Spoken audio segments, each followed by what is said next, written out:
जय हिंद दोस्तों, मैं हूं जितेंद्र दीक्षित। 4 पीएम महाराष्ट्र में आपका स्वागत है। महाराष्ट्र के दोनों बड़े गठबंधन महाविकास आघाड़ी और महायुति में लोकसभा चुनाव के लिए सीटों के बंटवारे की प्रक्रिया शुरू हो चुकी है और इसी के साथ आने लग गई हैं विवादों की खबरें। बीते हमने देखा कि किस तरह से महाविकास आघाड़ी के जो तीनों घटक दल हैं, शिवसेना, उद्धव ठाकरे गुट, शरद पवार की एनसीपी और कांग्रेस, इनके बीच किस तरह की उठापटक हुई सीटों को लेकर। एक तरफ शिवसेना जहां ज्यादा सीटों की डिमांड कर रही है, तो वहीं दूसरी तरफ कांग्रेस ने कहा कि ऐसा नहीं है। कांग्रेस का कहना था कि अगर सारी सीटों पर शिवसेना लड़ेगी तो फिर बाकी पार्टियां कैसे लड़ सकेंगी, और कांग्रेस ने यह भी कहा कि अब शिवसेना की ताकत पहले से कमजोर हुई है क्योंकि शिवसेना में साल 2022 में बगावत हो गई। तो शिवसेना की ओर से पलटवार किया गया कांग्रेस की तरफ और यह कहा गया कि आपकी पार्टी तो जीरो सांसद वाली पार्टी है, महाराष्ट्र में एक भी सांसद नहीं है। 2019 में एक सांसद जीत कर आया था और वो सांसद भी बीते साल मई में स्वर्ग सिधार गया। तब कांग्रेस के पास शून्य सांसद हैं और ऐसे में कांग्रेस की बार्गेनिंग पावर नहीं है। तो ये सारा कुछ चल रहा था, लेकिन इसको लेकर अभी ताजा अपडेट ये आया है सुप्रिया सुले के हवाले से, जो एनसीपी की नेता हैं, शरद पवार की सुपुत्री हैं। उनका कहना है कि सीटों का बंटवारा जो है फाइनल हो चुका है। तीनों ही पार्टियों के बड़े नेताओं ने साथ में बातचीत की और किस पार्टी को कितनी सीटों पर चुनाव लड़ना है ये लगभग तय हो चुका है और आने वाले हफ्ते 10 दिन में ये जाहिर कर दिया जाएगा, इस बात की घोषणा हो जाएगी। दूसरी तरफ अशोक चौहान जो कांग्रेस के नेता हैं, उनका भी बयान आया और कहा कि सीटों के बंटवारे को लेकर फिलहाल कोई बात नहीं करनी चाहिए, नहीं तो इससे झगड़ा होता है और फिलहाल जब तक आधिकारिक घोषणा नहीं होती है कोई भी नेता कुछ नहीं बोलेगा, कोई बयान नहीं देगा। तो खैर ये रही महाविकास आघाड़ी की बात। अब आइए बात करते हैं महायुति की।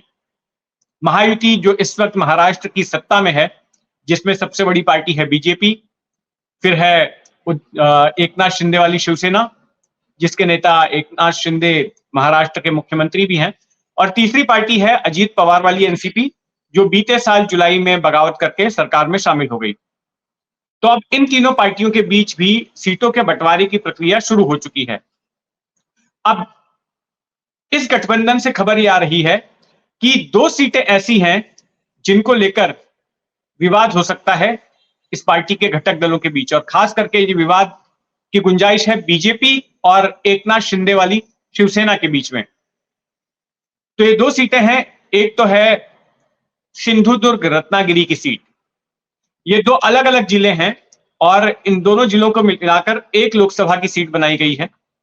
तो एक तो वो सीट है और दूसरी सीट है मुंबई से सटे कल्याण शहर की सीट, कल्याण लोकसभा सीट, और इन दोनों सीटों को लेकर विवाद है। तो आइए पहले बात करते हैं सिंधुदुर्ग रत्नागिरी वाली सीट की। देखिए, सिंधुदुर्ग रत्नागिरी सीट जो है महाराष्ट्र के तटीय इलाकों से सटी हुई ये सीट है। कोंकण का इलाका इसे कहते हैं और ये वो इलाका है जहां पर सालों से, कई दशकों से शिवसेना का दबदबा रहा। इस वक्त भी वहां पर उद्धव ठाकरे वाली शिवसेना के सांसद हैं विनायक राउत। लेकिन ये वो इलाका भी है जहां पर कि राणे परिवार का भी दबदबा रहा है, केंद्रीय मंत्री नारायण राणे। और इसी सीट पर अब एक तो एकनाथ शिंदे वाली शिवसेना अपना दावा ठोक रही है, तो वहीं दूसरी तरफ बीजेपी भी इस सीट से चुनाव लड़ना चाहती है, अपना उम्मीदवार उतारना चाहती है। और फिलहाल महाराष्ट्र सरकार में एक मंत्री है रविंद्र चौहान, उनको कहा गया है कि आप तैयार रहिए, आपको टिकट दिया जा सकता है। लेकिन इस बात से शिंदे सेना काफी नाराज है और शिंदे सेना का कहना है कि पारंपरिक तौर पर यह सीट शिवसेना के कब्जे में रही है। जब शिवसेना अविभाजित थी और बीजेपी के साथ जब गठबंधन होता था, तब यहां पर शिवसेना का ही उम्मीदवार होता था और ऐसे में वो अपना उम्मीदवार यहां से खड़ा करना चाहती है। 2 हफ्ते बाद ही महाराष्ट्र के मुख्यमंत्री एकनाथ शिंदे पूरे इलाके में अपनी पार्टी के प्रचार दौरे पर निकलने वाले हैं और 16 सीटें उन्होंने चिन्हित की हैं जहां पर कि वो सभाएं लेंगे। तो उनमें से एक सीट ये सिंधुदुर्ग रत्नागिरी वाली सीट भी है।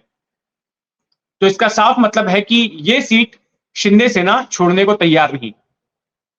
लेकिन वहीं दूसरी तरफ बीजेपी भी इस सीट पर काफी जोर लगा रही है और बीते 2 सालों में अगर देखें तो बीजेपी यहां पर अपनी मौजूदगी बढ़ाने की कोशिश कर रही है। यहां पर चंद्रकांत बावनकुले जो कि बीजेपी अध्यक्ष है महाराष्ट्र के, उन्होंने कई सभाएं ली। बाकी बड़े दिग्गज नेता भी बीच बीच में आते रहे, यहां पर कार्यक्रम लेते रहे कोंकण इलाके में, और उनकी कोशिश है कि इस सीट पर बीजेपी जो है अपना दबदबा हासिल कर सके और यहीं से बीजेपी का उम्मीदवार चुनाव लड़े। इस सीट के अगर इतिहास पर हम नजर डालें तो 2009 में यह सीट कांग्रेस ने झटक ली थी शिवसेना से, अविभाजित शिवसेना से। हुआ यह था कि साल 2005 में नारायण दाने जो कि महाराष्ट्र के पूर्व मुख्यमंत्री हैं और जो पहले शिवसेना में थे, वो उद्धव ठाकरे से मनमुटाव के चलते 2005 में शिवसेना से अलग हो गए और कांग्रेस में शामिल हो गए। तो उन्हीं के साथ उनके जो दोनों बेटे हैं नितेश राणे और नीलेश राणे, वे भी कांग्रेस में आ गए। अब नीलेश राणे को कांग्रेस ने इस सीट से टिकट दे दी साल 2009 के लोकसभा चुनाव में और नीलेश राणे वो सीट जीत गए। इसके बाद 2014 में वापस से उनको टिकट मिला, लेकिन तब वो जीत नहीं पाए। शिवसेना ने वापस उस सीट को अपने कब्जे में ले लिया। इस बीच 2018 में नारायण दाने ने कांग्रेस भी छोड़ दी और अपनी अलग पार्टी बनाई, महाराष्ट्र स्वाभिमान पक्ष। तो फिर यहां से नीलेश राणे ने 2019 का फिर से चुनाव लड़ा, लेकिन फिर से वो चुनाव हार गए और ये सीट शिवसेना उद्धव ठाकरे गुट यानी कि अविभाजित तब शिवसेना थी, शिवसेना के पास में चली गई और विनायक राउत जो है सांसद चुने गए। तो इस सीट की अगर मौजूदा स्थिति की बात करें तो यहां पर 6 विधानसभा सेगमेंट्स हैं इस लोकसभा सीट में और उन 6 में से सिर्फ बीजेपी का विधायक एक सीट पर ही है और यही वजह है कि बीजेपी यहां पर अपनी मौजूदगी बढ़ाना चाहती है। जो सूत्र बता रहे हैं वो ये है कि अगर बीजेपी यहां से अपना उम्मीदवार उतारती है तो वो नीलेश राणे को तो टिकट नहीं देगी। हो सकता है कि नारायण दाने को टिकट दे दिया जाए क्योंकि ये इलाका उनका गढ़ रहा है। हालांकि ये भी कहा जा रहा है कि हाल के सालों में नारायण दाने का दबदबा इस इलाके में काफी घटा है और वो इलाके में सिर्फ एक विधायक वाली हैसियत उनकी हो गई है। तो ये तो रही सिंधुदुर्ग रत्नागिरी सीट की बात। दूसरी सीट है कल्याण की। कल्याण सीट को लेकर भी विवाद है। कल्याण के मौजूदा सांसद हैं शिवसेना एकनाथ शिंदे गुट के श्रीकांत शिंदे, जो कि एकनाथ शिंदे के बेटे भी हैं और वे दोबारा यहां से चुनाव लड़ना चाहते हैं। लेकिन कल्याण की जो बीजेपी इकाई है उनके साथ श्रीकांत शिंदे का मनमुटाव है। हाल ही में काफी विवाद हुआ और वहां की बीजेपी इकाई का यह कहना है कि यह सीट बीजेपी लड़े, बीजेपी अपना उम्मीदवार यहां से उतारे। तो खैर देखते हैं इन दोनों सीटों को लेकर जो पेंच फंसा है उसका हल ये गठबंधन किस तरह से निकालता है। आने वाले दिनों में बैठकों का दौर जारी रहने वाला है और उसमें से हो सकता है कोई दिलचस्प खबर निकलकर सामने आएगी। तो महाराष्ट्र की सियासत में जो कुछ भी हलचल होगी हमारी उस पर नजर बनी रहेगी। आप भी अपनी नजर बनाए रखें 4 PM महाराष्ट्र पर और अगर आपने अब तक इस चैनल को सब्सक्राइब नहीं किया है तो सब्सक्राइब कर लें। जय हिंद।